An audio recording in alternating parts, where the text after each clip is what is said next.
السلام علیکم ورحمۃ اللہ وبرکاتہ۔ فہم القرآن کورس کلاس 115 میں آپ سب کو خوش آمدید ہے۔ اہلاً و سہلاً، مرحبا۔ رسول اللہ صلی اللہ علیہ وسلم نے فرمایا، خیرکم من تعلم القرآن وعلمہ، کہ تم میں سب سے بہتر وہ لوگ ہیں جو قرآن سیکھتے ہیں اور سکھاتے ہیں۔ تو الحمدللہ اس حدیث سے کیا پتہ چلتا ہے؟ قرآن مجید سیکھنے اور سکھانے والوں کی فضیلت پتہ چلتی ہے کہ سارے لوگوں میں سب سے زیادہ جو بہتر ہیں، جو اچھے ہیں، وہ لوگ ہیں جو قرآن سیکھتے ہیں اور سکھاتے ہیں۔ اور جیسا کہ آپ لوگوں کو بتایا، قرآن کریم کے بہت سارے علوم ہوتے ہیں، ان میں سے کچھ بھی انسان سیکھے تو وہ کیا ہے، وہ سب لوگ اسی میں آتے ہیں، اسی حدیث میں آتے ہیں۔ تو اللہ تبارک تعالیٰ سے دعا ہے کہ اللہ سبحانہ و تعالیٰ ہم سب کا یہاں پہ اکٹھے ہو کر جو پڑھنا پڑھانا ہے اسے قبول فرمائے، اور اللہ تبارک تعالیٰ ہم سب کا یہ پڑھنا پڑھانا اپنی بارگاہ میں قبول فرمائے، اور ہم سب کے والدین کے لیے آخرت میں جنت الفردوس میں درجات کی بلندی کا باعث بن جائے، اور ہم سب کے بھی درجات کی بلندی کا باعث بن جائے یہ، اور ہمارے بعد بھی اس جو یہ کام ہو رہا ہے اس کو صدقہ جاریہ بنا دے۔ اور اللہ تبارک تعالیٰ سے دعا ہے جو کچھ بھی ہم لوگ پڑھ رہے ہیں ان تمام احکامات کو اللہ تبارک تعالیٰ ہم سب کے اعمال میں ڈال دے، ہم سب اس پہ عمل کرنے والے ہو جائیں، آمین یا رب العالمین۔ نحمدہ و نصلی علی رسولہ الکریم، اما بعد فاعوذ باللہ من الشیطان الرجیم، بسم اللہ الرحمن الرحیم، رب اشرح لی صدری ویسر لی امری واحلل عقدۃ من لسانی یفقہوا قولی، ربی زدنا علما، ربی یسر ولا تعسر وتمم بالخیر وبک نستعین، آمین یا رب العالمین۔ آج کا ہمارا لیسن ہے سورہ توبہ کی آیت نمبر 102 ٹو 115 تک آج کا ہمارا لیسن ہے۔ آیت دیکھیں، آیت نمبر 102، بسم اللہ الرحمن الرحیم۔ اور کچھ اور لوگ منافق ہیں۔ آیت دیکھیں، آیت نمبر 102، اور کچھ لوگ اور ہیں جو اپنی خطا کے اقراری ہیں، جنہوں نے ملے جلے ہوئے عمل کیے تھے، اور کچھ بھلے اور کچھ برے، اور اللہ سے امید ہے کہ ان کی توبہ قبول فرمائے۔ بلا شبہ اللہ تعالیٰ بڑی مغفرت والا اور بڑی رحمت والا ہے۔ تو یہاں پر اللہ سبحانہ تعالیٰ فرما رہے ہیں کہ کچھ لوگ ایسے تھے جنہوں نے کیسے کام کیے تھے، ان کے جو کام ہے یعنی اعمال ہے، اچھے اور برے دونوں مکس اپ ہو گئے تھے۔ تو آیت نمبر 102 سے آیت نمبر 106 تک کی جو غزوہ تبوک میں جو ہے شرکت نہ کرنے والوں پہ، یعنی کہ جو لوگ غزوہ تبوک میں نہیں جا پائے، ان کی ندامت کا بارے میں بتایا گیا ہے۔ تو ان آیات میں ان دو گروہ کا ذکر ہو رہا ہے جو غزوہ تبوک میں بغیر کسی شرعی عذر کی شرکت کرنے سے محروم رہے، لیکن انہیں اپنی اس محرومی پر شدید جو ہے نا شرمندگی تھی، اور ان میں ایک گروہ جو تھا اس نے نبی کریم صلی اللہ علیہ وسلم کی واپسی سے پہلے ہی اپنے آپ کو سزا دینا شروع کر دی تھی، اور مسجد نبی صلی اللہ علیہ وسلم میں آ کر خود کو جو وہاں پہ پلرس ہوتے ہیں انہیں ستون کہتے ہیں، تو ان ستونوں سے اپنے آپ کو انہوں نے باندھ لیا تھا۔ اللہ کے رسول صلی اللہ علیہ وسلم نے انہیں بشارت دی کہ اللہ نے انہیں معاف فرما دیا ہے۔ اللہ کی طرف سے حکم ہوا کہ اپنے گناہوں کی تلافی کے لیے وہ صدقہ و خیرات کریں، ٹھیک ہے۔ تو آئندہ تمہارے جو طرز عمل کو اللہ تبارک تعالیٰ اور اس کے رسول صلی اللہ علیہ وسلم اور اہل ایمان دیکھیں گے، لہٰذا احتیاط کرو۔ اور دوسرے گروپ کا جو بارے میں بتایا گیا وہ 3 صحابہ کرام تھے، حضرت کعب بن مالک، حضرت مرارہ بن رابعہ اور ہلال بن امیہ۔ انہوں نے جو ہے خود کو سزا تو نہیں دی، لیکن آپ صلی اللہ علیہ وسلم کی خدمت اقدس میں آ کر اپنی کوتاہی کا اعتراف کیا تھا، تو اللہ کی طرف سے ان کو سزا دی گئی، اور تمام مسلمانوں کو ان سے تعلقات منقطع یعنی کہ جو ہے سوشل بائیکاٹ کا کرنے کا حکم دے دیا گیا۔ یہ سزا 50 دن تک جاری رہی۔ پھر اسی سورہ مبارک کی جب آیت نمبر 118 جو ہے نازل ہوئی تو اس میں پتہ چلتا ہے کہ اللہ تبارک تعالیٰ نے انہیں معاف کر دیا تھا۔ تو یہ ایسے یہ ٹوٹل کل ملا کے 10 لوگ تھے۔ آپ دیکھیں جو 80 جو منافقین کے بارے میں بتایا کہ وہ اپنے جو ہے نا انہوں نے آ کے عذر پیش کرنا شروع کر دیے۔ جب آپ صلی اللہ علیہ وسلم غزوہ تبوک سے واپس آئے نا، تشریف لے کر آئے، اور وہ جنگ بھی کیا ہو گئے تھے، وہ مغلوب ہو گئے تھے۔ آپ صلی اللہ علیہ وسلم اور صحابہ جو تھے وہ جو بنا لڑے ہی جنگ وہ جیت گئے تھے، مسلمان لوگ سارے، اور رسول اللہ صلی اللہ علیہ وسلم، ٹھیک ہے، بنا ہی لڑائی لڑے وہ جنگ پہ کیا ہوئے، فتح ہو گئے تھے۔ اور جب واپس آئے غزوہ تبوک سے تو 80 سے زیادہ منافق آپ صلی اللہ علیہ وسلم کی خدمت میں حاضر ہو کر انہوں نے کیا کیا، طرح طرح کے بہانے بنانے لگے اور قسمیں کھا کھا کر اس بات کا یقین دلایا کہ ہم واقعی میں بہت ہمارے کیا مشکلات تھی، پریشانی تھی، ہم عذر میں سچے ہیں۔ تو آپ صلی اللہ علیہ وسلم نے ان سے کچھ جو ہے نا کچھ بھی نہیں فرمایا، بس اتنا کہہ دیا کہ اللہ تمہیں معاف کرے۔ ان کے علاوہ 7 مسلمان ایسے تھے جو پیچھے رہ گئے تھے، ان کے پاس کوئی معقول عذر نہیں تھا الا یہ کہ وہ سستی کی وجہ سے شامل نہیں ہو سکے جہاد میں۔ تو انہوں نے آپ صلی اللہ علیہ وسلم کی باس پرس سے پہلے ہی اپنے آپ کو اس جرم کا اعتراف کیا اور اپنے آپ کو مسجد ستون سے باندھ دیا، اور اپنے آپ پر جو ہے نیند اور تمام طرح کی جو چیزوں کو اپنے اوپر کھانے پینے کو حرام کر لیا، اور قسم کھائی کہ جب تک رسول اللہ صلی اللہ علیہ وسلم اپنے ان مجرموں اور قیدیوں کو اپنے ہاتھ سے نہ کھولیں گے اسی طرح وہ بندھے رہیں گے، خواہ انہیں اسی حال میں موت ہی کیوں نہ آ جائے۔ ان میں سر فہرست ابو لبابہ بن عبد المنذر تھے۔ کیا نام تھا؟ جو 7 لوگ تھے، 7 جو صحابی تھے، تو ان کی جو سب سے پہلے سر فہرست میں جو نام تھا ابو لبابہ بن عبد المنذر، جو ہجرت نبی صلی اللہ علیہ وسلم سے پہلے بیعت عقبہ کے موقع پر بھی اسلام لائے تھے، پھر غزوہ بدر اور دوسرے تمام جنگوں میں وہ شریک رہے، بس اپنی اسی جو ہے نا تھوڑی سی سستی اور کاہلی کی وجہ سے وہ غزوہ تبوک میں نفس کی کمزوری کی وجہ سے اس میں نہیں شامل ہو پائے اور پیچھے رہ گئے۔ ان کے باقی جو 6 ساتھی کا بھی اسی طرح سے جو ہے عمل تھا۔ ان کی پوری زندگی، پوری لائف کیا تھی؟ پوری بے داغ تھی۔ اب دیکھیے پورا انہوں نے ساری زندگی کیا کیا، سابقون اولون تھے، ہر کام کیا سب سے پہلے انہوں نے کرنے والے تھے، سب میں سبقت لے جانے والے تھے، ہر نیکی کے موقع پر سبقت لے جاتے تھے۔ بس یہی جو ایک جنگ تھی یہ فرض عین تھی نا، سب کو جانا تھا اس میں، لیکن کچھ تھوڑی سی پریشانی اور جو ہے سستی اور کاہلی اور گھر کی جو ہے پریشانیوں سے، گھر کے تھوڑے سے انسان جو ہے نا وریڈ ہوتا ہے، تھوڑا سا چنتا کرتا ہے، فکر کرتا ہے، تو اس وجہ سے وہ لوگ اس جنگ میں نہیں جا سکے۔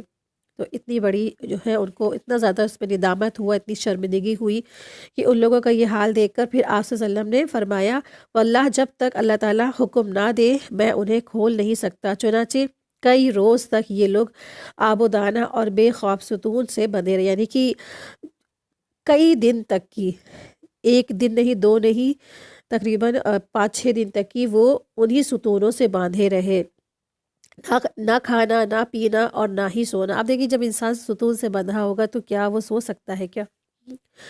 تو یہاں تک کہ نا حتیٰ کہ وہ لوگ بے ہوش ہو کر گر پڑے۔ تب اللہ سبحانہ تعالیٰ نے یہ آیت نازل فرمائی کہ آپ صلی اللہ علیہ وسلم نے انہیں اپنے ہاتھوں سے کھولا اور توبہ کی بشارت دی۔ ٹھیک ہے، تو یہ آیت اللہ سبحانہ تعالیٰ نے انہی کے بارے میں نازل فرمائی ہے۔ اور اب دیکھیں کہ ہمیں یہ نہیں سمجھنا چاہیے کہ یہ آیت صرف انہی کے بارے میں ہے، نہیں۔ آپ سے بتایا کہ شان نزول چاہے کچھ بھی ہو، یہ شان نزول تھا آیت کا، اور اب جو اس میں حکم کیا ہے وہ عام ہے۔ تو جو اس کا جو حکم ہے نا تمام گناہ گاروں اور خطا کاروں اور اچھے اور برے جو عملوں کو جو ملا جلا دینے والے ہیں نا ان کے لیے ہے، ٹھیک ہے۔ کچھ لوگ ایسے ہوتے ہیں جو اچھے کام تو کرتے ہیں، ساتھ میں وہ ان سے گناہ نہیں چھٹتے ہیں، تو وہ تمام لوگ اس آیت میں شامل ہیں۔ اچھائی انہوں نے کی، حج انہوں نے کیا، رمضان کے پورے روزے رکھے، اور پھر کیا کیا، نمازیں بھی وہ سب طریقے سے پڑھتے ہیں، لیکن ان کے کچھ گناہ ہیں وہ نہیں چھوٹتے ہیں، وہ سارے لوگ اس میں شامل ہیں، ہے نا۔ تو انسان کو کیا کرنا چاہیے، اپنی زندگی کو تقوی کے حساب سے چلانا چاہیے، اپنی زندگی میں تقوی لائے، گناہوں سے اور جو ہے نا تمام جتنی برائیاں ان سے بچ کے انسان کو چلنا ہی ہے، اسی کا نام کیا ہے، تقوی ہے۔ لیکن کچھ لوگوں کا یہاں پہ ذکر ہے. اور دیکھیں کہ انہوں نے جو شامل ہوئے تھے، یہ لوگ جنہوں نے اپنے آپ کو ستونوں سے باندھ لیا تھا، یہ تقریباً 7 لوگ تھے. اور انہوں نے بہت بڑے بڑے کام کیے، چھوٹے موٹے کام نہیں تھے ان کے. سب سے پہلے کیا تھے؟ مہاجرین تھے یہ. اور غزوہ بدر میں جو شامل ہونے والے لوگ تھے، ان سب کے بارے میں اللہ سبحانہ تعالیٰ نے فرمایا تھا کہ وہ سب لوگ جنتی ہیں. اور جو بھی شامل ہوا وہ سب سے افضل لوگ تھے. اور یہاں تک کہ اس جنگ میں جو فرشتے بھی شامل ہوئے وہ بھی کیا ہوئے؟ افضل ہوئے. وہ ایسی جنگ تھی اور انہوں نے وہ ساری جنگوں میں پارٹیسپیٹ کیا، سب میں پارٹیسپیٹ کیا، انہوں نے سب میں گئے، سب میں شامل ہوئے ساری جنگوں میں. صرف اسی جنگ میں نہیں گئے، ہے نا. تو اس سے کیا پتہ چلتا ہے؟ انسان ذرا سی بھی اگر کوئی نیکی سے پیچھے جو ہو جاتا ہے تو اس کے جو پچھلے جو اعمال ہیں وہ بھی کیا ہو جاتے ہیں؟ پھر کوئی ویلیو نہیں رکھتے ہیں. اگر آپ کے اوپر کوئی فرض کام ہے، اگر آپ نے اس کو نہیں کیا پریزنٹ میں، تو پچھلے آپ نے جتنے بھی نفل کام کیے ہیں تو کوئی پھر معنی نہیں ہے. اگر آپ نے فرض کام کی نافرمانی کی، مطلب مثال کے طور پر آپ نے جو ہے نا لوگوں کو کھانا کھلاتے ہیں، آپ جو روزے رکھتے ہیں نفلی، ہر مہینے کے جو 13 14 15 بھی آپ روزے رکھتے ہیں، سب کرتے ہیں. لیکن جب آپ سے کہا جاتا ہے رمضان کے روزے رکھو تو پھر عذر بہانے ہیں، ہے نا. یا پھر آپ نے رمضان کے پورے روزے رکھ لیے، پھر کیا کرتے ہیں عید میں یا عید کی دوسرے تیسرے دن 1 ہفتے تک کی یہی پلاننگز لوگوں کی چلتی ہے. کیا کرتے ہیں؟ خوب گھومنا پھرنا اور اسراف اور جو ہے بہت زیادہ اس میں نافرمانی صلی اللہ کے کام لینا. پکچرز ہے، مالز ہے، بے پردگی ہے، بے حجابی ہے، بنا دوپٹے، بنا حجاب، بنا کسی جو تقوی کے انسان گھوم پھر رہا ہے مالز میں، ہے نا. جیسے لگ رہا پتہ نہیں کیا ہو گیا ہے. ایک تو کرنا یہ چاہیے تھا کہ رمضان جیسا مہینہ پایا ہے تو پوری زندگی انسان تقوی پہ گزارے، نہیں، اس کے اپوزٹ سارے کام کرتا ہے. تو پھر انسان کو ایسا نہیں کرنا چاہیے. اس سے انسان بچ کے چلے، گناہ سے بچے. اچھے کام کرنے کے ساتھ انسان کو کیا کرنا ہے؟ گناہوں سے بچ کر چلنا ہے. اس آیت سے ہمیں یہ پتہ چلتا ہے. خود رسول اللہ صلی اللہ علیہ وسلم نے فرمایا، رات کو 2 فرشتے میرے پاس آئے اور مجھے ایک ایسے شہر میں لے گئے جو سونے اور چاندی کی اینٹوں سے بنایا گیا تھا. ٹھیک. اور وہاں میں نے کچھ لوگوں کو دیکھا کہ جن کا آدھا جو بدن تھا نہایت خوبصورت تھا، اور اتنا کہ کسی دیکھنے والے نے ایسا حسن نہیں دیکھا. اور جسم کا دوسرا حصہ نہایت بدصورت تھا، اتنا کہ کسی نے بھی ایسی بدصورتی نہیں دیکھی ہوگی. فرشتوں نے ان سے کہا اس نہر کے اندر داخل ہو جاؤ، یعنی کہ جن کا جسم اس طریقے سے تھا ان لوگوں سے کہا کہ تم اس نہر میں شامل ہو جاؤ. تو وہ لوگ نہر کے اندر داخل ہوئے. پھر باہر نکلے تو ان کی ساری جو بدصورتی تھی وہ دور ہو چکی تھی اور وہ نہایت خوبصورت بن چکے تھے. فرشتوں نے آپ صلی اللہ علیہ وسلم سے کہا کہ یہ جنت عدن ہے اور وہ آپ صلی اللہ علیہ وسلم کا مقام ہے. پھر فرشتوں نے کہا کہ آپ نے جن لوگوں کو آدھا بدن خوبصورت اور آدھا بدن بدصورت دیکھا تھا نا، یہ وہ لوگ تھے جنہوں نے دنیا میں اچھے اور برے دونوں قسم کے کام کیے تھے، اور اب اللہ تعالیٰ نے انہیں بخش دیا ہے. صحیح بخاری کی حدیث 4674 ہے. آپ دیکھیں کہ اس سے کیا پتہ چلتا ہے کہ انسان کا جو اعمال ہے نا، جو آج دنیا میں اچھے اور برے کام کر رہا ہے، تو پھر کیا ہے وہاں پر بھی یہ ظاہر ہو جائے گا نا. تو بدصورتی اس کے برے کام کی وجہ سے اس کا آدھا جو جسم میں بدصورت ہو جائے گا. آپ دیکھیں بخش دیا کب؟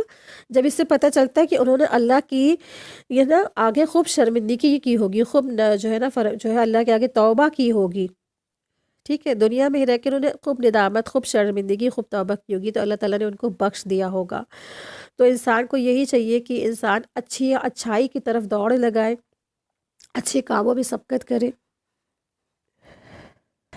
اچھے کاموں کی طرف سبقت کرے، اور کیا کرے وہ، اور برائی سے بچ کے اپنی زندگی گزارے. ٹھیک ہے. آیت دیکھیے، آیت نمبر 103.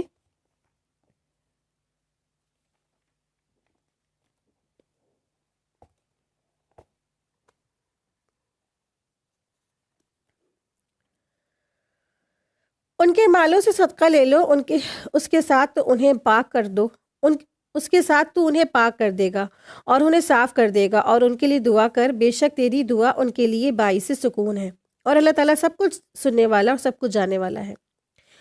تو دراصل ان مسلمانوں نے نا سمجھا کہ اب جو مال اور دولت کی جو محبت ہے کی اور جہاد کی فریضے کو پورا نہ کرنے کی وجہ سے بنتی ہے، یعنی انہوں نے یہ گمان کیا کہ ہم نے جو ہے نا مال اور دولت کی محبت میں آ کر ہم جنگ اور جہاد سے ہی پیچھے رہ گئے، تو اسی لیے ان کو اس مال اور دولت سے کیا ہو گیا، تھوڑا سا اس سے دل ہٹ گیا، اور پھر اسی کو اپنے اس فرض کو انجام دیتے ہوئے انہوں نے سب کچھ اللہ کی راہ میں دینے کے لیے آ گئے۔ اس پر آپ صلی اللہ علیہ وسلم نے فرمایا کہ نا تم سب کچھ مت دو اللہ کی راہ میں، ہاں بس تم کیا کرو، 1/3 حصہ اللہ کی راہ میں صدقہ کر دو۔ تو آپ صلی اللہ علیہ وسلم کو یہ حکم دیا گیا کہ یہ جو دے رہے ہیں نا، ان کا جو صدقہ ہے وہ قبول کر لو۔ خذ من اموالہم صدقہ، اس آیت میں رسول اللہ صلی اللہ علیہ وسلم کو اللہ تعالیٰ کی طرف سے حکم دیا جا رہا ہے کہ ایسے لوگوں کے مالوں سے بھی صدقہ لیا کرو جن سے جہاد میں پیچھے رہنے کی غلطیاں ہو گئی ہیں اور وہ اپنے گناہوں پر کیا ہے، شرمندہ ہے اور نادم ہے، تو ان لوگوں کے لیے اللہ تعالیٰ سے بھی تم دعا بھی کرو۔ پہلی چیز کیا حکم دیا گیا کہ ان سے آپ صدقہ لے لیجئے، ان کا صدقہ قبول کر لیجئے، اور پھر اس کے بعد کیا کرنا ہے، آپ کو ان کے لیے دعائیں کرنا ہے مغفرت کی، تاکہ وہ ان کے یعنی اللہ تبارک تعالیٰ ان کے گناہوں کو معاف کر دے، پاک صاف کر دے، ان کا تزکیہ کر دے۔ اور آپ صلی اللہ علیہ وسلم کی دعا کے لیے باعث تسکین بھی ہے، یعنی آپ صلی اللہ علیہ وسلم کی دعا لوگوں کے لیے باعث تسکین ہے۔ چنانچہ رسول اللہ صلی اللہ علیہ وسلم کا معمول بھی یہی تھا کہ جب کوئی شخص یا کوئی صدقہ لے کر آتا تھا تو آپ صلی اللہ علیہ وسلم اس کے لیے دعا فرمایا کرتے تھے۔ ٹھیک ہے، آیت دیکھیں، آیت نمبر 104۔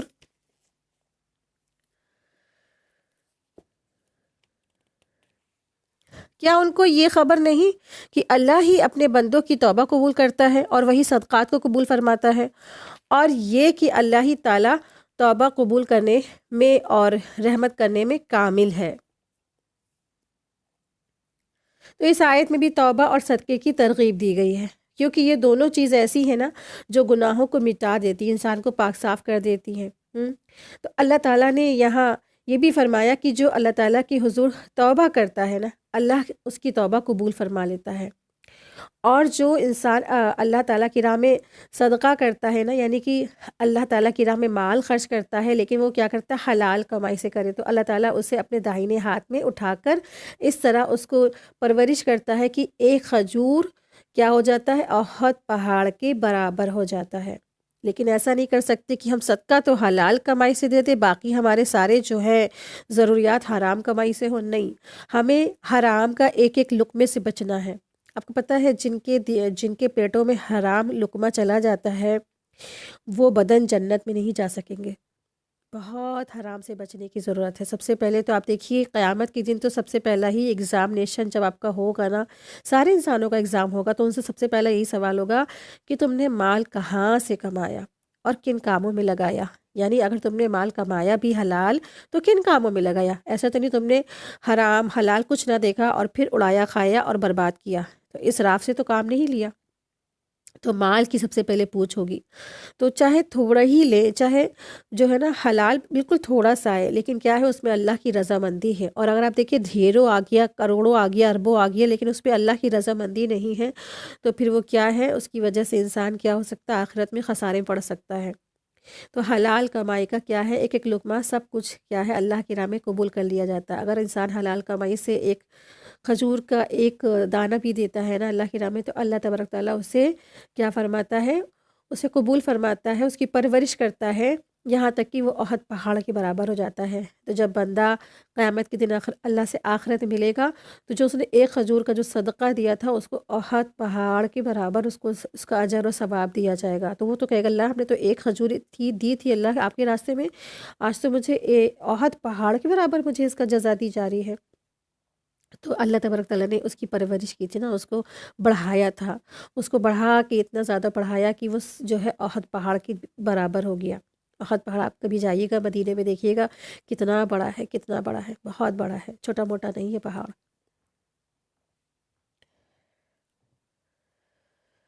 اور گناہوں پر بندہ جب توبہ کرتا ہے نا، تو اللہ تبارک تعالیٰ فرماتے ہیں کہ یہاں پر کہ علم یعلم ان اللہ ہوا یقبل التوبہ، کیا انہوں نے نہیں جانا کہ بے شک اللہ تعالیٰ ہی اپنے بندوں کی توبہ قبول فرماتا ہے، توبہ قبول کرتا ہے۔ تو گناہوں پر جب بندہ توبہ کرتا ہے نا، تو ہمارا رب ہی اسے قبول فرماتا ہے۔ اور وہ کیا کہتا ہے، اس حدیث سے پتہ چلتا ہے، رسول اللہ صلی اللہ علیہ وسلم نے فرمایا بندہ جب گناہ کرتا ہے اور کہتا ہے کہ اے میرے رب، اے میرے پروردگار، میں نے گناہ کیا ہے، مجھے معاف فرما دے، تو اللہ تعالیٰ فرماتا ہے کہ کیا میرا بندہ جانتا ہے کہ اس کا کوئی رب ہے جو اس کے گناہ معاف کرتا ہے اور اس پر اس کی پکڑ کرتا ہے؟ تو میں نے اپنے بندے کو معاف کر دیا ہے۔ پھر وہ بندہ جب تک اللہ تعالیٰ چاہے گناہ کرنے سے روکا رہتا ہے، ٹھیک ہے، جب تک وہ بندہ چاہے، جب تک وہ بندہ، یعنی کہ وہ بندہ جب تک چاہے، اللہ تعالیٰ چاہتا ہے وہ گناہ کرنے سے بھی رکا رہتا ہے، یعنی کہ اللہ چاہے تو گناہ کرتا ہے بندہ، اور اللہ نہ چاہے تو گناہ بھی نہیں کرتا، بچا رہتا ہے۔ پھر اگر وہ دوبارہ گناہ کرتا ہے اور کہتا ہے کہ اے پروردگار میں نے گناہ کیا ہے، تو اس کو معاف فرما دے، تو اللہ تعالیٰ فرماتا ہے کہ کیا میرا بندہ یہ جانتا ہے کہ اس کا کوئی پروردگار ہے جو گناہ معاف کرتا ہے اور اس کا پکڑ بھی کرتا ہے؟ تو میں نے اس اپنے بندے کو معاف فرما دیا ہے۔ وہ پھر گناہ سے رکا رہتا ہے جب تک اللہ چاہتا ہے، اور پھر وہ گناہ کرتا ہے اور کہتا ہے کہ اے میرے رب، میں نے گناہ کیا ہے، تو اس گناہ کو ہمارے معاف فرما دے۔ تو اللہ تعالیٰ فرماتا ہے کیا میرا بندہ جانتا ہے کہ یقیناً اس کا کوئی رب ہے جو گناہوں کو معاف کرتا ہے اور اس گناہ پہ پکڑ کرتا ہے؟ تو میں نے اپنے بندے کو معاف فرما دیا ہے۔ یہ 3 مرتبہ ہوتا ہے اسی طریقے سے، بس اللہ تعالیٰ جو چاہے وہ کرے، ٹھیک ہے۔ تو دراصل اللہ تبارک تعالیٰ کو توبہ کرنے والے لوگ بہت پسند ہیں، بہت پسند ہے۔ تو آپ دیکھیں، آپ سوچیں کہ ہم نے تو کوئی گناہ کیا نہیں، تو ہم کیوں توبہ کریں؟ انسان کوئی بھی یہ چیلنج نہیں کر سکتا کہ اس سے کوئی گناہ نہیں ہوتا ہے۔ بڑے بڑے انبیاء جو آئے، کچھ نہ کچھ ان سے کچھ نہ کچھ غلطی ہوئی، نادانی ہوئی نا، تو انہوں نے کیا کیا؟ توبہ کیا۔ آدم علیہ السلام سے ہے نا، اللہ کی یہ بات نہیں مانی، انہوں نے درخت کا جو پھل کھا لیا، تو پھر انہوں نے پھر کیا کیا؟ توبہ کی۔ اسی طرح سے تمام انبیاء سے کچھ نہ کچھ کمیاں ہوئی تو انہوں نے توبہ کی، ہے نا۔ جو یونس علیہ السلام تھے، انہوں نے ان کو مچھلی میں پیٹ میں کیوں ڈالا کیا؟ کیونکہ ان سے تھوڑی سی چوک ہو گئی تھی، بنا اللہ کی جو ہے نا مرضی کے بغیر اس بستی سے نکل آئے تھے، تو ان سے چوک ہوئی، تو پھر انہوں نے کیا کہا؟ لا الہ الا انت سبحانک انی کنت من الظالمین، اے اللہ تعالیٰ کہ بس میں ہی گناہ گار ہوں، میں ہی ظالم تھا، اور اللہ تعالیٰ کے سوا کوئی معبود نہیں ہے نا، بس تو ہی میرا جو ہے خالق اور مالک۔ اس طرح سے انہوں نے اپنی عاجزی اختیار کی اور اللہ سے معافی مانگی، اور اللہ تعالیٰ نے ان کا قصور بھی معاف فرما دیا۔ تو دیکھیں پھر ہم اور آپ کیا ہیں، ہر ایک سے گناہ ہوتے ہیں۔ توبہ تو انسان کو ہر وقت کرتی رہنی چاہیے، اور خاص کر کے ایسے توبہ کرے جس سے اللہ جو ہے راضی ہو جائے۔ ایسا نہیں ہوتا ہے کہ ہم بس اپنے گالوں پر ادھر ادھر تھپڑ لگا لے، کہہ دے اللہ توبہ اللہ توبہ، تو یہ توبہ مراد نہیں ہے۔ توبہ دراصل وہ مراد ہے جو اللہ کے آگے رو رو کر، گڑ گڑا کر کی جائے، سر سجدوں میں رکھ کر خوب توبہ کیا جائے، اور آئندہ نہ کرنے کا اس میں عزم اور ارادہ ہو، اور پھر جو ہے نا بچ کر وہ زندگی گزارے، جو کیا ہے اس پہ پچھتاوا ہو، آئندہ نہ کرنے کا عزم اور ارادہ ہو، اور ہمیشہ کیا کرے؟ بچتا رہے اور اللہ تعالیٰ کی طرف لوٹے اور پلٹے۔ تو اللہ تبارک تعالیٰ کو توبہ کرنے والے لوگ بہت پسند ہیں۔ اللہ تبارک تعالیٰ فرماتے ہیں کہ مجھے نا بندوں کی توبہ پسند ہے، بندے جب توبہ کرتے ہیں تو مجھے بہت خوشی ہوتی ہے نا، یہ سب حدیثوں سے بات پتہ چلتی ہے۔ اور جب بندہ توبہ کرتا ہے تو اللہ تبارک تعالیٰ، جب ایک جوان جب توبہ کرتا ہے تو اللہ تبارک تعالیٰ مشرق سے لے کے مغرب تک جتنے بھی مردے ہوتے قبروں پر، ان کے اوپر سے عذاب ہٹا لیا جاتا ہے۔ اتنی بڑی فضیلت ہے جب ایک جوان توبہ کرتا ہے اپنے گناہوں سے۔ تو اللہ تبارک تعالیٰ توبہ کرنے سے بہت خوش ہوتے ہیں۔ تو کیا کرنا ہے ہمیں؟ کم سے کم ڈیلی اللہ کے آگے، کم سے کم اللہ کے آگے جو ہے نا 2 رکعت نماز نفل پڑھ کے اللہ کے آگے سر سجدے میں رکھ کے دعا کر کے توبہ کرنا چاہیے، ٹھیک ہے۔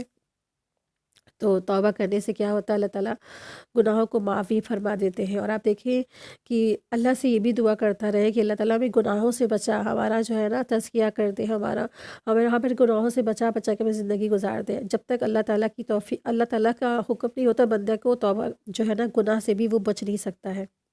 جب اللہ کا حکم ہوگا تو وہ گناہ سے بھی بچ جائے گا، ٹھیک ہے۔ اللہ تعالیٰ نے اختیار دیا ہے نا، انسان کو اختیار ہے کہ وہ کرے یا نہ کرے، اس چیز کا اختیار دیا ہے۔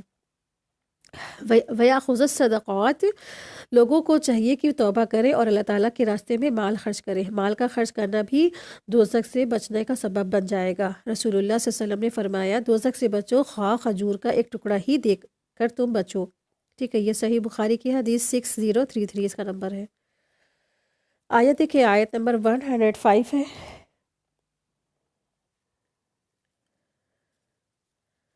کہہ دیجئے کہ تم عمل کیے جاؤ، تمہارے عمل اللہ خود دیکھ لے گا، اور اس کا رسول اور ایمان والے بھی دیکھ لیں گے، اور ضرور تم کو اسی کے پاس جو ہے نا جانا ہے، جو تمام چھپی ہوئی اور کھلی ہوئی چیزوں کا جاننے والا ہے۔ وہ تم کو تمہارا سب کیا ہوا بتلا دے گا، یعنی اللہ تبارک تعالیٰ جو ہے تمہارے جو عمل ہے نا کچے چٹھے سب کھول دیں گے۔ تو یہاں اللہ تبارک تعالیٰ کی طرف سے نا ایک قسم کی دھمکی اور خوف دلانے کا طریقہ ہے کہ اے لوگوں، تمہارا کوئی عمل اللہ اور اس کے رسول اور مسلمانوں سے چھپا نہیں ہے، اس لیے خیر و بھلائی کا کام کرو اور صرف اللہ کی رضا کے لیے کرو، اور اس میں اچھا عمل کرنے کی ترغیب بھی ہے، اس لیے کہ انسان کو نا جب یقین ہو جائے گا کہ اس کا ہر عمل اللہ کے نزدیک لکھا جا رہا ہے نا، کرامن کاتبین ہر وقت لکھ رہے ہیں، ہمارے زبان سے ایک جو ہے لفظ نکلتا ہے، ایک جو ہے نا ABCD کا A بھی جو نکلتا ہے وہ لکھ لیتے ہیں، اسی لیے کہا جاتا ہے کہ اپنی زبان پہ جب بھی بولے تو کیا کرے، اللہ کے تسبیحات بولے، تحمید بولے، اللہ کی حمد کرے، اور جو برے کام سے بچے گا نا اور خیر کے کام کرے گا، اس کے بعد فرمایا کہ دیکھو تم سب نا اللہ تعالیٰ کے سامنے کھڑے کیے جاؤ گے، اور جو اللہ تعالیٰ ہر چیز کو سب کچھ جانتا ہے، جو آج ہے اور جو پہلے گزر چکا اور جو آنے والا ہے، سب کچھ اللہ کو خبر ہے۔ پھر وہ برے کو برے کا سزا، بروں کو برے کا سزا، اور اچھوں کو اچھے کا جزا دے دے گا۔ ٹھیک، آیت دیکھیں، آیت نمبر 106۔ اور کچھ لوگ ہیں جن کا معاملہ اللہ تعالیٰ کا حکم آنے تک ملتوی ہے، ان کو سزا دے گا یا ان کی توبہ قبول کر لے گا، اور اللہ خوب جاننے والا ہے اور بڑا حکمت والا ہے۔ تو اس سے مراد وہ 3 مخلص مسلمان ہیں جو سستی کی وجہ سے غزوہ جو ہے تبوک پہ شریک نہیں ہوئے، اور رسول اللہ صلی اللہ علیہ وسلم کے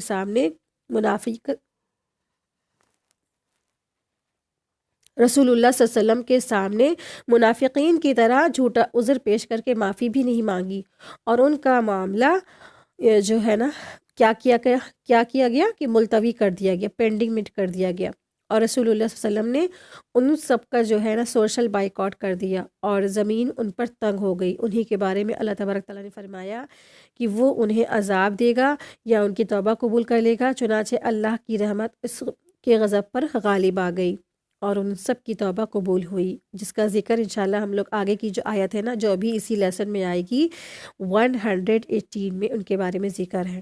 تو یہاں پر اس سے پتہ چلتا ہے کہ ان کا جو معاملہ ہے، جو 10 جو مخلصین مسلمان تھے جو غزوہ تبوک میں نہیں جا سکے، 7 کا تو معاملہ پورا ہو گیا کہ انہوں نے اپنے آپ کو پلرس میں باندھ لیا تھا، اور پھر انہوں نے توبہ کہ ان کا یہ طریقہ تھا کہ انہوں نے یہ کہا تھا کہ ہم کو جب تک رسول اللہ صلی اللہ علیہ وسلم نہیں کھولیں گے، ہم تب تک اپنے آپ کو نہیں جو ہے نا کھولیں گے، اور پھر جب 5-6 دن کے بعد 7 دن کے بعد جب وہ بے ہوش ہو گئے، گر پڑے، تو پھر اللہ تبارک تعالیٰ نے ان کے بارے میں آیت نازل فرمائی، ان کو معاف کر دیا گیا۔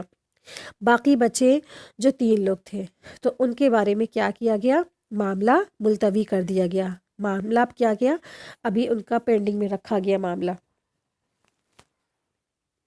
اس سے پہلے بھی ہم لوگ پڑھ چکے ہیں کہ کن لوگوں کا معاملہ جو ہے ملتوی رکھا جائے گا، ہے نا؟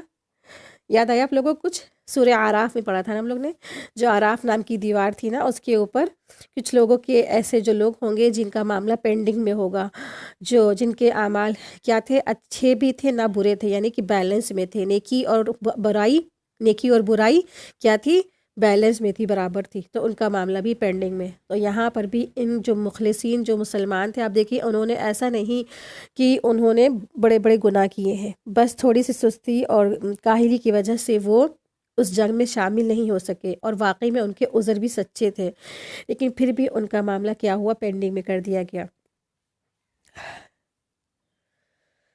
آیت دیکھیں، آیت نمبر 107۔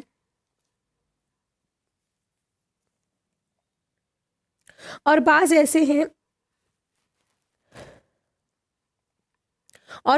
ہیں جنہوں نے ان سے اعراض کے لیے مسجدیں بنوائی اور زر پہنچائی اور کفر کی باتیں کری، اور ایمانداروں میں تفریق ڈالے، اور اس شخص کے قیام کے سامان کرے جو اس سے پہلے سے اللہ اور اس کے رسول کا مخالفت ہے، اور قسمیں کھائے جائیں گے اور کہ جس بھلائی کے اور ہماری کچھ نیت نہیں ہے، اور اللہ گواہ ہے کہ وہ بالکل جھوٹے ہیں۔ والذین اتخذوا مسجدا ضرارا، اور بعض لوگ ایسے جنہوں نے اعراض کے لیے مسجدیں بنوائی۔ تو یہاں پر دراصل مسجد درار کے بارے میں بتایا جا رہا ہے، جو اس کے بارے میں بتایا گیا۔ دراصل اس میں نا منافقین کی ایک نہایت غصہ خانہ حرکت کے بارے میں بیان ہے کہ انہوں نے ایک مسجد بنوائی اور خود نبی صلی اللہ علیہ وسلم سے بھی اس کی اجازت لے لی، اور انہوں نے کیا بہانہ بنایا، کہا کہ ہم سردی میں اور جو ہے قسم کے جو موسم ہوتے ہیں، برسات گرمی وغیرہ کے موقع پر ہم کیا ہوتے بیمار ہو جاتے، کمزور ہو جاتے، زیادہ دور جانے میں ہمیں وقت بھی لگتا ہے، پیش بھی آتا ہے، اور ہم بارش وغیرہ میں بھیگ بھی جاتے ہیں۔ تو ان کی سہولیت اور آسانی کے لیے ہم نے یہ مسجد بنوائی ہے، تو آپ صلی اللہ علیہ وسلم آپ وہاں چل کر نا نماز پڑھا دیں تاکہ ہمیں برکتیں بھی حاصل ہو جائیں۔ تو آپ صلی اللہ علیہ وسلم نے اس وقت تبوک کے لیے وہ تیاری فرما رہے تھے، تو آپ صلی اللہ علیہ وسلم نے واپسی پر آ کر نماز پڑھانے کا وعدہ فرما لیا تھا، لیکن واپسی پر وحی کے ذریعے سے اللہ تعالیٰ نے منافقین کی اصل مقصد کو بے نقاب کر دیا، اور اس سے وہ مسلمانوں کو نقصان پہنچانا چاہتے تھے۔ یہ مسجد انہوں نے کیوں بنوائی؟ مسجد بنانے کی وجہ دراصل کیا تھا کہ وہ مسلمانوں کو نقصان پہنچانا چاہتے تھے اور کفر پھیلانا چاہتے تھے، مسلمانوں کے درمیان تفرقہ پیدا کرنا چاہتے تھے۔ یہ تمام طرح کی پلاننگ کرنے کے لیے انہیں اللہ اور رسول کے دشمنوں کے لیے ٹھکانہ بنانا چاہا، جسے مسجد درار کہتے ہیں۔ ٹھیک ہے، تو یہ مسجد درار کیوں بنائی گئی تھی؟ ان کی پلاننگ تھی کہ اس جب مسجد کو بنا رہے ہیں، ان کا نیت اس لیے نہیں تھی کہ اس میں اللہ کی عبادت کی جائے گی، اس میں جو ہے اللہ کا اللہ کے جو تسبیح پڑھی جائے گی، اللہ کا کلام بلند کیا جائے گا، نہیں۔ ان کا مقصد یہ تھا کہ مسلمانوں کو نقصان پہنچانا تھا، کفر پھیلانا تھا، مسلمانوں کے درمیان جو تفرقہ پیدا کرنا تھا، اور رسول صلی اللہ علیہ وسلم اور اللہ اور اس کے رسول صلی اللہ علیہ وسلم کے دشمنوں کا ٹھکانہ مہیا کرانا تھا، جسے مسجد درار کہتے ہیں۔ ٹھیک ہے، اسے مسجد زرار کہتے ہیں۔ آیت میں بھی آیا ہے مسجد درار، والذین اتخذوا مسجدا درارا۔ ٹھیک ہے، تو یہ مسجد درار ہے تاکہ اس سے مسلمانوں کو نقصان پہنچایا جائے، مسلمانوں کے بھلے کے لیے نہیں، مسلمانوں کے تکلیف پہنچانے کے لیے مسجد بنانے کی ان کی پلاننگ تھی۔ تو اللہ تبارک تعالیٰ نے وحی کے ذریعے سے آپ صلی اللہ علیہ وسلم کو خبر فرما دی۔ ٹھیک ہے، تو یہاں اللہ تبارک تعالیٰ نے فرمایا ہے کہ ایسے لوگ ہیں جنہوں نے مسجد بنائی ہے، کس لیے؟ زر پہنچانے کے لیے، اور کفر کی باتیں کرے تاکہ اس میں، اور ایمانداروں میں کیا کرے؟ ایمان والوں میں تفریق بھی پیدا کر دے، اور اس شخص کے قیام کا سامان بھی کرے جو اس سے پہلے اس سے اور اللہ کے رسول کا مخالفت ہے۔ ٹھیک ہے، تو یہ تمام وجوہات تھی۔ آیت دیکھیں، آیت نمبر 108، آپ اس میں کبھی بھی کھڑے نہ ہوں، البتہ جس مسجد میں بنیاد اول دن سے تقوی پر رکھی گئی ہے وہ اس لائق ہے کہ آپ اس میں کھڑے ہوں۔ اس میں ایسے آدمی بھی ہیں کہ وہ خوب پاک ہونے کو پسند کرتے ہیں، اور اللہ تعالیٰ خوب پاک صاف ہونے والوں کو پسند فرماتا ہے۔ تو آیت نمبر 107 اور آیت نمبر 108 میں مسجد زرار کے بارے میں بتایا گیا ہے۔ ٹھیک ہے، تو یہاں پہ اللہ سبحانہ تعالیٰ نے حکم دیا رسول اللہ صلی اللہ علیہ وسلم کو کہ آپ جو ہے نا لا تقم فیہ ابدا، آپ اس میں کبھی بھی نہ کھڑے ہوں۔ تو یعنی آپ صلی اللہ علیہ وسلم وہاں جا کر نماز پڑھنے کا جو وعدہ فرمایا تھا نا کہ آپ اس میں وہاں جا کر نماز نہ پڑھیں، تو چنانچہ آپ صلی اللہ علیہ وسلم نے نہ کبھی صرف وہاں جا کے نماز پڑھی، بلکہ اپنے چند ساتھیوں کو بھیج کر مسجد کو گروا بھی دیا۔ ٹھیک ہے، جو مسجد زرار بنوائی گئی تھی اس کو آپ صلی اللہ علیہ وسلم نے صحابہ کو بھیج کر اس کو گروا بھی دیا، اسے ختم بھی کروا دیا۔ اس سے علماء نے استدلال بھی کیا ہے کہ جو مسجد اللہ کی عبادت کی بجائے مسلمانوں کو نقصان پہنچانے اور تفریق پیدا کرنے کی وجہ سے بنائی جائے تو وہ مسجد زرار ہے، تو اس کو ڈھا دیا جائے تاکہ مسلمانوں کو نقصان نہ ہو، تفریق و انتشار نہ پیدا ہو۔ ٹھیک ہے، لمسجد اسس علی التقوی من اول یوم احق ان تکون فیہ، البتہ جس مسجد کی بنیاد اول دن سے تقوی پر رکھی گئی ہے وہ اس لائق ہے کہ آپ اس میں کھڑے ہوں۔ تو یہاں اس تقوی والی مسجد سے مراد دراصل مسجد قباء ہے۔ ٹھیک ہے، تو یہاں اس تقوی والی مسجد سے جو مراد ہے، تو علی التقوی جو الفاظ آ رہا ہے نا، لمسجد اسس علی التقوی، تو اس سے مراد مسجد قباء ہے جو مدینہ میں موجود ہے، جس میں نماز پڑھنا 2 رکعت نماز کتنا ہے؟ 1 عمرے کے برابر ہے۔ تو حدیث میں بھی آتا ہے کہ اس سے مراد قباء ہے، مسجد قباء ہے، نبی کریم صلی اللہ علیہ وسلم نے قباء والوں سے پوچھا بھی تھا، جس کی دلیل عیس سے ملتی ہے کہ کیسے قباء ہے۔ تو قباء والوں سے پوچھا تھا کہ اللہ تعالیٰ نے تمہاری طہارت کی تعریف فرمائی ہے، تم کیا کرتے ہو؟ تو انہوں نے کہا کہ ہم ڈھیلے استعمال کرتے ہیں اور ساتھ میں پانی بھی استعمال کرتے ہیں، یعنی دونوں ہی چیزیں وہ استعمال کرتے تھے، یعنی استنجا وغیرہ کے لیے، طہارت حاصل کرنے کے لیے ڈھیلا اور پانی دونوں ہی استعمال کرتے تھے۔ طہارت کی وجہ سے اللہ تبارک تعالیٰ نے ان کو پسند فرمایا ہے، ٹھیک ہے۔ تو یہاں پر ان کا ذکر آیا ہے، فیہ رجال یحبون ان یتطہروا، تو ان کی تعریف کی گئی ہے کہ اس میں ایسے لوگ ہیں وہ خوب پاک کو پسند کرتے ہیں، پاکی کو پسند کرتے ہیں۔ تو اللہ تبارک تعالیٰ خوب پسند کرتا ہے پاک صاف رہنے والوں کو۔ تو اس سے ہمیں یہ پتہ چلتا ہے کہ ہمیں بھی اپنے آپ کو پاک صاف رکھنا چاہیے، کبھی بھی اپنے گندگی نجاست وغیرہ اپنے آپ کو اس سے ملوث نہیں رہنا چاہیے، خاص کر کے جب واش روم کا جو بات آتی ہے۔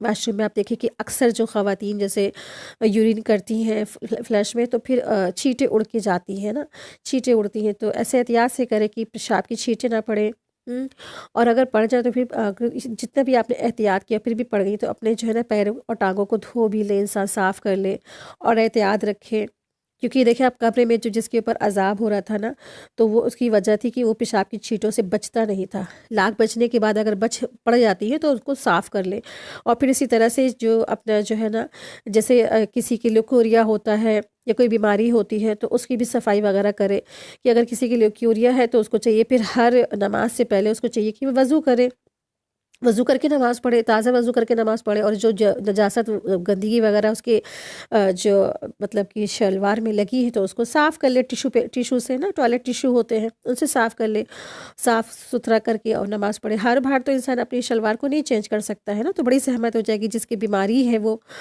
یا پھر ایسے کچھ لگا لے، پینٹی وغیرہ لگا لے۔ تو اللہ تبارک تعالیٰ پاک صاف رہنے والوں کو پسند فرماتے ہیں۔ تو خواتین کو بھی اس چیز کا احتیاط رکھنا چاہیے کہ جب وہ نماز پڑھے تو وہ پاک صاف ہو، کسی بھی قسم کی گندگی نجاست نہ لگی ہو۔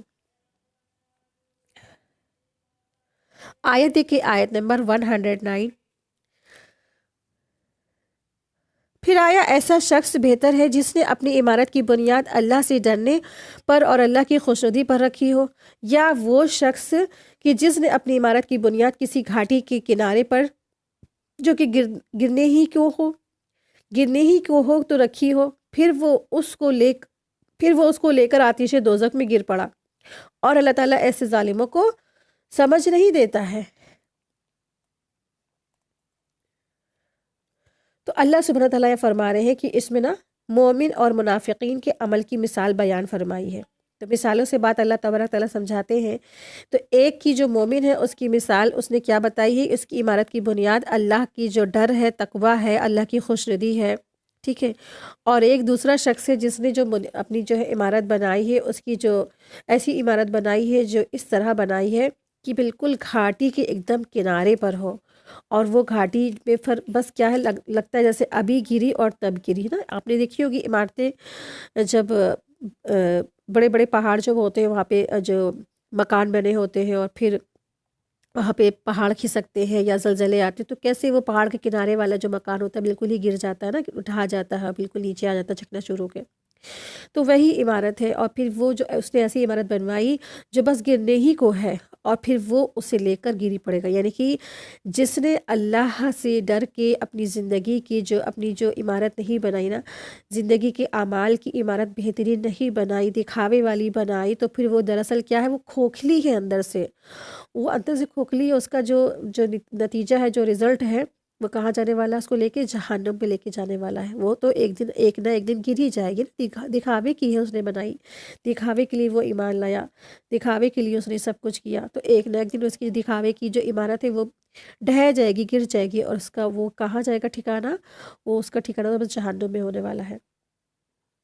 آیت دیکھیں، آیت نمبر 110، ان کی یہ عمارت جو انہوں نے بنائی ہے ہمیشہ ان کے دلوں میں شک کی بنیاد پر کھٹکتی رہے گی، ہاں مگر ان کے دل ہی اگر پاش ہو جائیں تو خیر، اللہ تعالیٰ بڑا علم والا ہے اور بڑی حکمت والا ہے۔ تو یہاں پہ اللہ سبحانہ تعالیٰ فرما رہے ہیں ان کی عمارت جو انہوں نے بنائی ہے نا، ان کے لیے ہمیشہ دلوں میں شک کی بنا پر کھٹکتی رہے گی۔ ہاں مگر ان کے دل ہی پاش پاش ہو جائیں۔ تو دل پاش پاش ہو جائے کا مطلب یہ ہے کہ موت سے وہ ہم کنار ہو جائے، یعنی موت تک کی عبارت ان کے لیے ان کے دلوں میں مزید شک اور نفاق پیدا کرنے کا ذریعہ بنی رہے گی۔ جس طرح نا جو بنی اسرائیل نے بچھڑے کے پجاریوں کی بچھڑے کی محبت میں رچ بس گئی تھی نا، اسی طرح سے۔ اور پھر کیا ہوگا، جب موت پا لیں گے، موت آ جائے گی تو پتہ ہی چل جائے گا کہ ان کا ٹھکانہ کہاں ہونے والا ہے۔ جو تذبذب میں ہے، جو شک میں ہے، کنفیوز ہوتے ہیں کہ ہمارا جو دین سچا ہے بھی کہ نہیں سچا ہے۔ دنیا میں اتنے سارے دین ہیں، شاید ہندوازم سچا ہو، ہے نا، نعوذ باللہ معاذ اللہ۔ تو کنفیوز ہوتے ہیں اپنے ایمان کو لے کے، اپنے اسلام کو لے کر بھی۔ تو جو تذبذب میں پڑے ہیں نا، تو جب موت آ جائے گی تو پتہ ہی چل جائے گا۔ اور پھر لیکن کیا ہوگا، اگر آج نفاق کی ایک بھی جو ہے نا درجہ ہے، تو پھر کیا ہے، یہ بہت بڑا خسارہ ہے۔ انسان کو یقین ہونا چاہیے، اور جیسے اپنے خود ہونے کا جو اس کو یقین ہے کہ ہم واقعی میں ہے نا، تو اسی طرح اس کو یقین ہونا چاہیے اس سے بھی کہیں زیادہ کہ واقعی میں یہ اسلام سچا ہے، اس سے بڑھ کر کوئی سچا نہیں ہے، کچھ حق نہیں ہے۔ آیت دیکھیں، آیت نمبر 111۔ بلا شبہ اللہ تعالیٰ نے مسلمانوں سے ان کی جانوں کو اور ان کے مالوں کو اس بات کے عوض میں خرید لیا ہے کہ ان کو جنت ملے گی۔ وہ لوگ اللہ تعالیٰ کی راہ میں لڑتے ہیں، جس میں وہ قتل بھی کرتے ہیں اور قتل کیے بھی جاتے ہیں، اس پر سچا وعدہ کیا گیا ہے تورات میں، انجیل میں اور قرآن میں۔ اللہ تعالیٰ سے زیادہ اپنے عہد کو پورا کرنے والا کون ہے؟ تو تم لوگ اپنی اس جو بزنس ہے، اس تجارت پر جس کا تم نے معاملہ ٹھہرایا ہے، خوشیاں مناؤ، اور یہ بڑی کامیابی ہے۔ تو یہاں اللہ سبحانہ تعالیٰ فرما رہے ہیں کہ بلا شبہ اللہ نے مسلمانوں سے ان کی جانوں کو اور ان کے مالوں کو اس کے بدلے میں خرید لیا ہے کہ ان کو جنت ملے گی۔ ٹھیک ہے، تو یہ اللہ تعالیٰ کی ایک خاص فضل اور کرم کا بیان ہو رہا ہے کہ اس نے مومنوں کو ان کے جان اور مال کے بدلے میں جو انہیں اللہ تبارک تعالیٰ نے جو خرید لیا ہے، بدلے میں کیا ملے گی؟ جنت عطا ہوگی۔ جنت عطا ہوگی، جان کے بدلے جنت۔ جبکہ یہ جان کیا ہے اور مال کس کا دیا ہوا ہے؟ صرف اور صرف اللہ تعالیٰ کا دیا ہوا ہے۔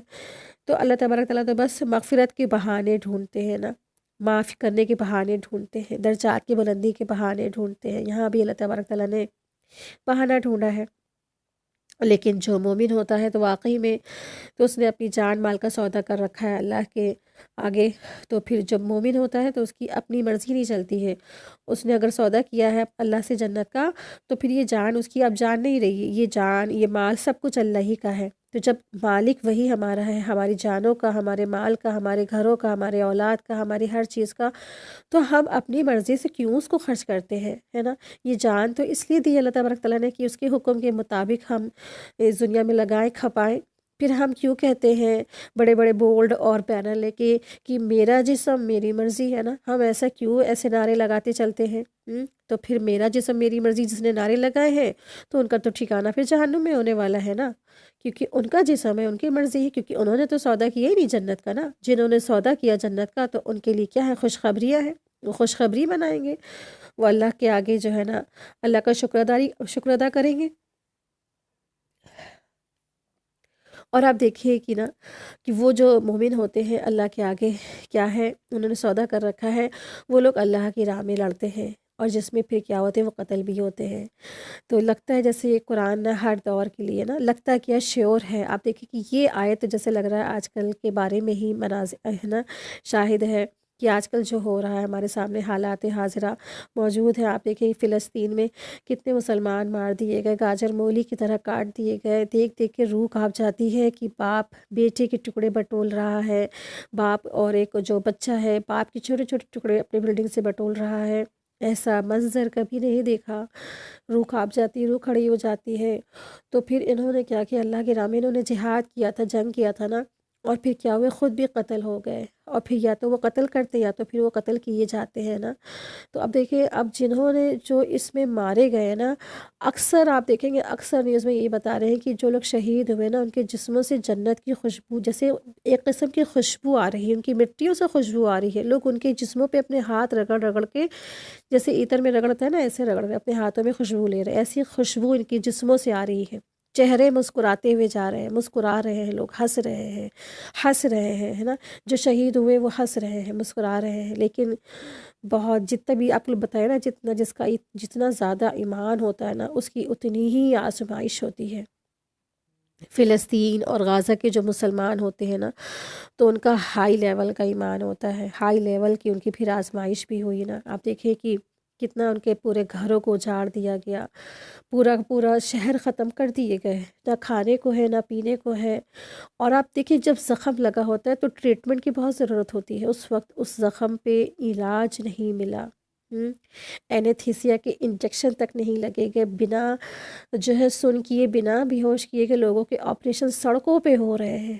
کتنی بڑی آزمائش ہے نا. ایک سوئی بھی جو لگتی ہے انسان کرا کے چلا کے بالکل کانپ جاتا ہے، اور وہاں پہ چھوٹے چھوٹے بچوں کے یوں ہی علاج ہو رہا ہے. آپ دیکھیں یہ کتنی بڑی تکلیف ہے نا. لیکن پھر کیا ہے، اللہ تعالیٰ نے وعدہ کیا ہے جنت کا، تو اللہ تبارک تعالیٰ نے آیات بھی دکھا دی دنیا میں لوگوں کے لیے عبرت کی، کہ دیکھو میرے بندے جو ہے نا، ان کی زندگی ایسی ویسٹ نہیں ہوئی ہے. اللہ ان سے جو ہے راضی ہو گیا ہے. ان کا تو اعلیٰ ایمان تھا، اعلیٰ آزمائش بھی تھی، لیکن ان کے ساتھ میں اللہ تبارک تعالیٰ نے ان کو بشارتیں بھی دے دی. ان کی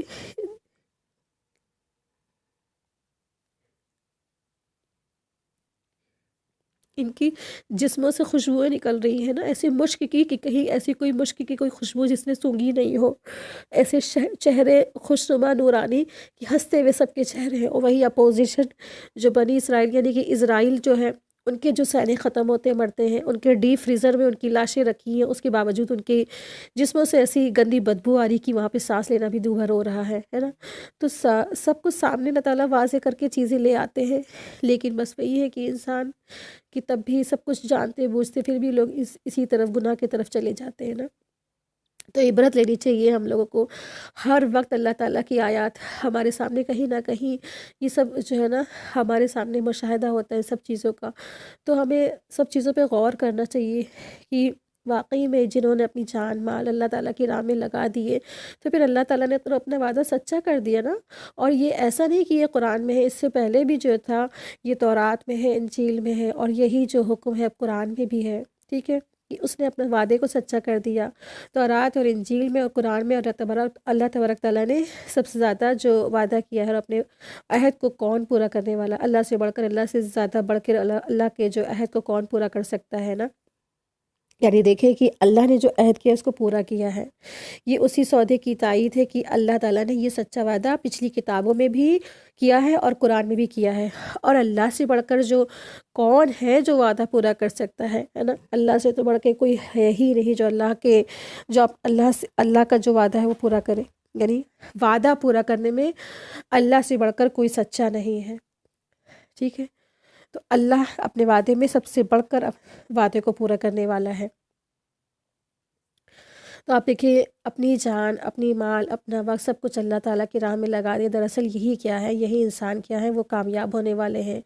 جو کامیاب ہو گئے، جنہوں نے اپنا سب کچھ اللہ کی راہ میں لگا دیا، وہ کامیاب ہو گئے. اور جنہوں نے دنیا کی خاطر اپنا ایمان بیچ ڈالا، اپنی جانوں کو بچا بچا کے رکھا، اپنے مالوں کو بچا بچا کے رکھا، تو وہ کیا ہوئے، وہ ناکامیاب ہو گئے، وہ نامراد ہوئے. آیت دیکھیے، آیت نمبر 112. اور پھر ان کی صفات بتائی جا رہی ہے. جو یہ لوگ ہیں وہ ایسے ہیں کہ جو توبہ کرنے والے ہیں، عبادت کرنے والے ہیں، حمد کرنے والے ہیں، روزہ رکھنے والے ہیں، اور رکوع کرنے والے ہیں، سجدہ کرنے والے ہیں، نیک باتوں کی تعلیم کرنے والے ہیں، بری باتوں سے باز رکھنے والے ہیں، اور وہ اللہ کی حدوں کا خیال رکھنے والے ہیں. اور وہ ایسے مومن کو آپ کیا کریں، خوشخبری سنا دیجئے. کس چیز کی؟ اللہ کی رضامندی اور جنت کی. ٹھیک ہے، تو مطلب یہ ہے کہ مومن کا جو ہے، جو کامل مومن ہوتا ہے، وہ اپنی بات میں اور عمل میں اسلام کی تعلیمات کا عمدہ نمونہ ہوتا ہے. اور وہ ان چیزوں سے بچنے والا ہوتا ہے جن سے اللہ نے اسے روک دیا ہے. اور یوں اللہ کی حدود کو وہ پامال نہیں کرتا ہے، پیچھے نہیں ڈالتا ہے، بلکہ ان کی وہ حفاظت کرتا ہے. اللہ کی حدوں کی وہ حفاظت کرتا ہے. یعنی کہ اللہ نے جن کاموں سے کہا ہے رک جاؤ، وہ رک جاتا ہے. اللہ نے جن کاموں کا حکم دیا وہ اس کو بجا لاتا ہے. تو ایسے ہی کامل مومن کو کیا ہے، آپ خوشخبری سنا دیجئے. ایسے ہی کامل مومن کے لیے کیا ہے، وہ خوشخبری کے مستحق ہے. آیت دیکھیے، آیت نمبر 113۔ پیغمبر کو اور دوسرے مسلمانوں کو جائز نہیں کہ مشرکین کے لیے مغفرت کی دعا مانگے، اور اگرچہ رشتہ دار ہی کیوں نہ ہو، اور اس امر کے ظاہر ہو جانے کے بعد کہ یہ لوگ دوزخی ہیں۔ دراصل اس آیت کا شان نزول یہ ہے کہ جب رسول اللہ صلی اللہ علیہ وسلم کے چچا ابو طالب کے وفات کا وقت جب قریب آیا تو نبی کریم صلی اللہ علیہ وسلم ان کے پاس گئے، جب ان کے پاس ابو جہل اور عبداللہ بن ابی امیہ بھی بیٹھے ہوئے تھے۔ آپ صلی اللہ علیہ وسلم نے فرمایا، چچا جان، لا الہ الا اللہ کہہ لیجئے، لا الہ الا اللہ پڑھ لیجئے، تاکہ میں اللہ کے یہاں آپ کے لیے حجت پیش کر سکوں۔ تو ابو جہل اور عبداللہ بن ابی امیہ نے کہا کہ اے ابو طالب، کیا تو عبد المطلب کے مذہب سے انحراف کرو گے؟ یعنی مرتے وقت یہ کرنے لگو گے کہ حتیٰ کہ اسی حال میں ان کا انتقال ہو گیا، یعنی کہ ان کو ان کے دین پر آنے نہیں دیا، یعنی کہ اللہ کے رسول صلی اللہ علیہ وسلم کے جو چچا ابو طالب تھے نا، تو ابو طالب نے آپ صلی اللہ علیہ وسلم کی بہت ہر وقت ان کی کفالت بھی کی، دادا کے بعد ان کی آپ صلی اللہ علیہ وسلم کی کفالت کی، ان کو پرورش کی، ان کو ہر طرح سے ان کے سپورٹر تھے، دین میں بھی بہت مددگار تھے، سب طرح سے ان کے سپورٹر تھے، صرف انہوں نے لا الہ الا اللہ نہیں کہا۔ اور کیوں نہیں کہا؟ کیونکہ وہ ایسے نامراد لوگ اس وقت انہی کے پاس بیٹھے ہوئے تھے، اور ان کو وہ اس نیک کام سے روک بھی رہے تھے، ایمان لانے سے انہوں نے روکا تھا، اور انہوں نے کہا تھا کیا تم اپنے جو ہے باپ دادا کے دین کو چھوڑ کر کے یہ پڑھ لو گے لا الہ الا اللہ؟ تو پھر انہی کی بات سن کر کے پھر انہوں نے اس جو ہے کلمہ پڑھنے سے انحراف کر لیا، یہاں تک کہ پھر ان کی موت واقع ہو گئی اور وہ انتقال ہو گئے۔ پھر نبی صلی اللہ علیہ وسلم نے فرمایا، جب تک اللہ تعالیٰ کی طرف سے مجھے روک نہیں دیا جاتا، میں جو ہے نا اپنے چچا کے لیے استغفار کرتا رہوں گا، جس پر یہ آیت نازل ہوئی جس میں مشرکین کے لیے مغفرت کی دعا کرنے سے روک دیا گیا ہے۔ تو آپ دیکھیے، اس سے ہمیں بہت باتیں، بہت عبرت ملتی ہے اس آیات سے، ان واقعے سے، کہ آپ دیکھیے سب سے پہلی چیز جو ہے نا، مشرکین کے لیے ہم مغفرت کی دعا نہیں کر سکتے ہیں، اس سے پہلے بھی ہم یہ پڑھ چکے ہیں۔ اور اب دیکھیے کہ جب ان کا وفات کا وقت قریب آیا تو کیسے نامراد لوگ آس پاس بیٹھے تھے نا، تو اس سے پتہ چلتا ہے کہ جب بھی کسی آپ کو پتہ ہو جائے کہ ہاں کوئی شخص کا وقت قریب ہے یا کوئی جو ہے مرض الموت کے قریب ہے، تو پھر کیا کریں؟ تو اس کے آس پاس جو ہے اچھے لوگوں کو بیٹھنا ہونا چاہیے، اللہ والے لوگ بیٹھے ہوں، اس سے کبھی یہ نہ کہے کہ تم یہ پڑھو یہ پڑھو یہ پڑھو، اس کو تو خود ہی ہوش حواس نہیں رہتا ہے نا۔ تو اچھے لوگ بیٹھے ہوں مرنے والے کے، جو اس کو پتہ ہو کہ ہاں اس کی موت کا وقت آ گیا، تو اچھے لوگ وہاں بیٹھے ہوں اور اچھی باتیں وہ خود عمل کر رہے ہو، تو ان کو جب وہ دیکھے گا تو واقعی میں اس کو بھی یاد دھیان ہی آ جائے کہ وہ بھی کرے گا، وہ بھی پڑھنے لگے گا، وہ بھی اللہ کا ذکر کرنے لگ جائے گا نا۔ تو اب دیکھیے کہ جو برے لوگ بیٹھے تھے، تو برے لوگ نے کس بات کا حکم دیا؟ برائی کا۔ تو پھر اگر اچھے لوگ اس وقت بیٹھے ہوتے، صحبت اچھی ہوتی، تو پھر وہ ہو سکتا تھا کہ لا الہ الا اللہ پڑھ لیتے۔ تو اسی لیے صالحین کی صحبت بہت ضروری ہے، اپنے آپ کو صالحین کی صحبت میں جوڑ کر رکھیں، ٹھیک ہے، اچھے لوگوں کے ساتھ اپنے آپ کو جوڑ کے رکھیں۔